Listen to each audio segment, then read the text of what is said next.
नमस्कार सर्व सेविका ताईंनो, मदतनीस ताईंनो. बघा, आज मंत्रालयामध्ये आदिती तटकरे यांची खूप महत्त्वपूर्ण बैठक पार पडली. या बैठकीमध्ये महाराष्ट्रातील दत्तक बालकांची जी प्रक्रिया आहे त्याच्या संदर्भात खूप महत्त्वाचा निर्णय करण्यात आला.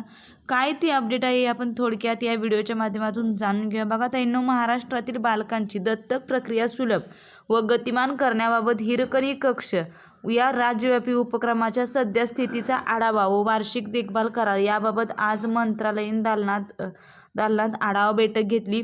बालक दत्तक प्रकरणात नोंदणी, गृह अभ्यास अहवाल, बालकांची कायदेशीर उपलब्धता, बालकांचे संदर्भ जुळवणी, दत्तक आदेश असे विविध प्रक्रिया पूर्ण करणे अनिवार्य असते.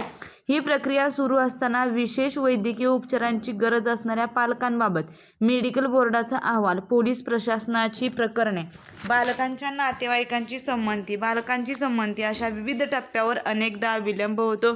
तरीही दत्तके प्रकरणे निकाली काढण्यात, दत्तक प्रक्रिया यशस्वीरित्या पूर्ण करण्यात महाराष्ट्र राज्य देशात अव्वल आहे. ही अत्यंत समाधानाची बाब आहे. तरीही ही प्रक्रिया अधिक जलद व सुलभ करण्याबाबत या बैठकीच्या माध्यमातून संबंधित अधिकाऱ्यांना आवश्यक त्या सूचना दिल्या.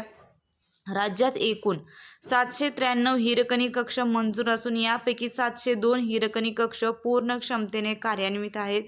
76 हिरकणी कक्ष लवकरात लवकरच कार्यान्वित करण्याची प्रक्रिया सुरू आहे.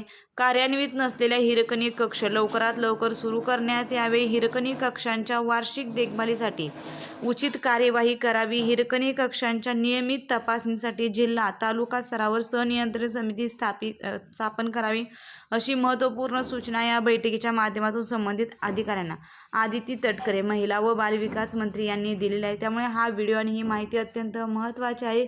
जास्तीत जास्त मित्रमैत्रिणींना शेअर करा आणि असेच अपडेट पाहण्यासाठी चॅनलला सबस्क्राईब करा.